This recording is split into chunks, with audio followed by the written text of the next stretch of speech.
13 जून 1973 रूहानी योद्धा। अपने को रूहानी सेना के महारथी समझते हो? सेना के महारथी किसको कहा जाता है? उनके लक्षण क्या होते हैं? महारथी अर्थात इस रथ पर सवार अपने को रथी समझे। मुख्य बात है कि अपने को रथी समझकर इस रथ को चलाने वाले अपने को अनुभव करते हो। अगर युद्ध के मैदान में कोई महारथी अपने रथ अर्थात सवारी के वश हो जाए तो क्या वो महारथी विजयी बन सकता है या और ही अपनी सेना के विजयी रूप बनने की बजाय विघ्न रूप बन जाएगा, हलचल मचाने के निमित्त बन जाएगा? तो जो भी यहाँ इस रूहानी सेना के योद्धा हो, क्या वो इस रथ के रथी बने हो? जैसे योद्धे सर्व व्यक्तियों सर्व वैभवों का किनारा कर युद्ध और विजय, इन दो बातों को सिर्फ बुद्धि में रखते हुए अपने लक्ष्य को पूर्ण करने में लगे हुए होते हैं, वैसे ही अपने आप से पूछो कि इन दो बातों का लक्ष्य है या और भी कई बातें स्मृति में रहती हैं? ऐसे योद्धे बने हो? कहीं भी रहो लेकिन सदैव यह स्मृति रहे कि हम युद्ध के मैदान पर उपस्थित हुए योद्धे हैं। योद्धे कभी भी आराम पसंद नहीं होते हैं। योद्धे कभी भी आलस्य और अलबेलेपन की स्थिति में नहीं रहते। योद्धे कभी भी शस्त्रों के बिना नहीं रहते, सदैव शस्त्रधारी होते हैं। योद्धे कभी भी भय से वशीभूत नहीं होते, निर्भय होते हैं। योद्धे कभी भी सिवाय युद्ध के और कोई बातें बुद्धि में नहीं रखते। सदैव योद्धेपन की वृत्ति और विजयी बनने की स्मृति में रहते हैं। क्या हम सभी भी एक दूसरे के साथ विजयी रहते हैं? इस दृष्टि से एक दूसरे को देखते हैं? ऐसे ही रूहानी योद्धों की दृष्टि में सदैव यह रहता है कि हम सभी एक दूसरे के साथ महावीर हैं, विजयी हैं। हम हर सेकंड, हर कदम में युद्ध के मैदान पर उपस्थित हैं। सिर्फ एक ही लगन विजयी बनने की रहती है। सर्व संबंधों से, सर्व प्रकृति के साधनों से अपनी बुद्धि को डिटैच कर दिया है, किनारा कर लिया है। या युद्ध के मैदान में हो लेकिन बुद्धि की तारें, संबंध व कोई भी प्रकृति के साधनों में लगी हुई हैं। अपने को संपूर्ण स्वतंत्र समझते हो या कोई बात में परतंत्र भी हो? संपूर्ण स्वतंत्र अर्थात जब चाहो इस देह का आधार लो, जब चाहो इस देह के भान से ऐसे न्यारे हो जाओ जो जरा भी यह देह अपनी तरफ खींच न सके। ऐसे अपनी देह के भान अर्थात देह के लगाव से स्वतंत्र, अपने कोई भी पुराने स्वभाव से भी स्वतंत्र, स्वभाव से भी बंधायमान न हो। अपने संस्कारों से भी स्वतंत्र, अपने सर्वलौकिक संपर्क व अलौकिक परिवार के संपर्क के बंधनों से भी स्वतंत्र।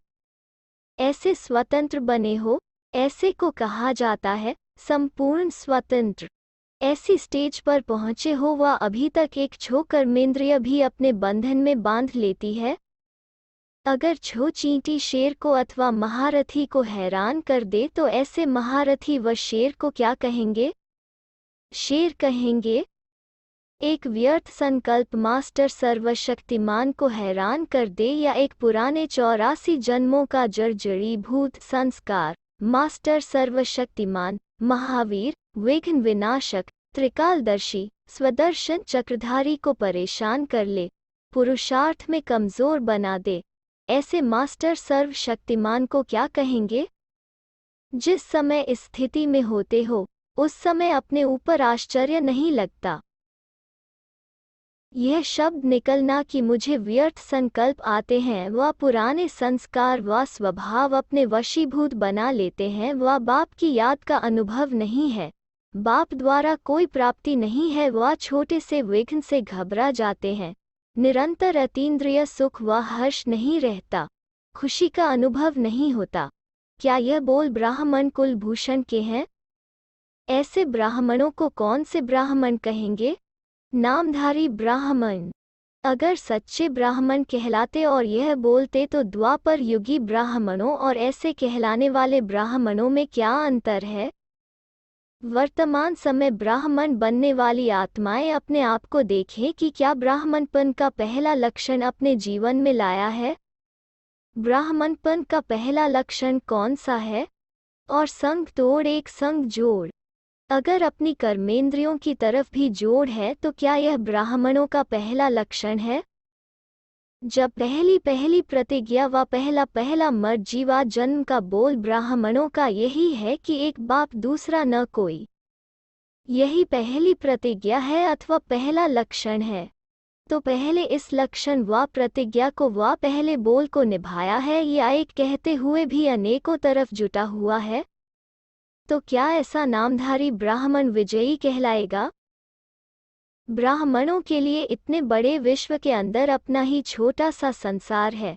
ऐसे छोटे से संसार में हर कार्य करते ऐसे ब्राह्मण विश्व के जिन भी आत्माओं को देखते हैं उनको सिर्फ एक कल्याण की ही भावना से देखते हैं, संबंध और लगाव की भावना से नहीं, लेकिन सिर्फ ईश्वरीय सेवा के भाव से। 5 तत्वों को देखते हुए, प्रकृति को देखते हुए, प्रकृति के वश नहीं होंगे लेकिन प्रकृति को भी सतो प्रधान बनाने के कर्तव्य में स्थित होंगे। जो स्वयं प्रकृति को परिवर्तन करने वाले हैं, क्या वो स्वयं प्रकृति के वश होंगे?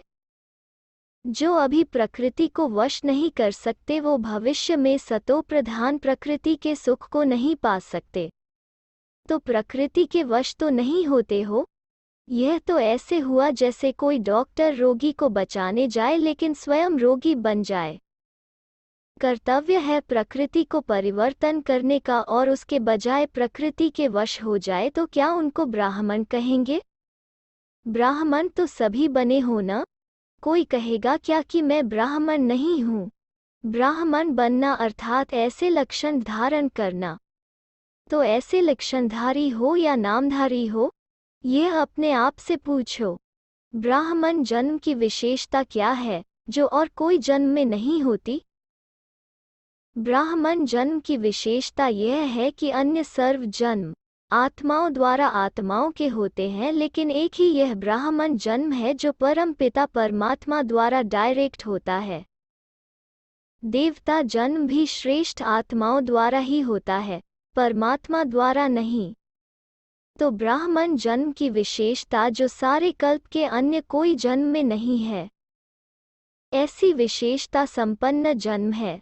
तो उन आत्माओं की भी विशेषता क्या होनी चाहिए जो बाप के गुण हैं? वही ब्राह्मण आत्माओं के गुण होने चाहिए।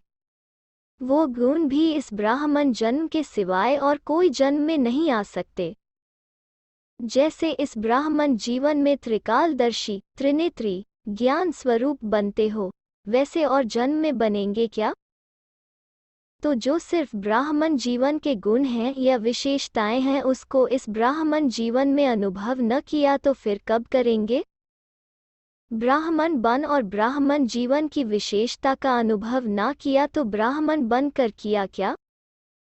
जैसे अन्य आत्माओं को कहते हो कि परमात्मा की संतान होकर और बाप को नहीं जानते हो तो कौड़ी तुल्य हो। आप ऐसे कहते हो ना सभी को, लेकिन कोई हीरे तुल्य जन्म लेकर भी हीरे समान जीवन नहीं बनाते हैं।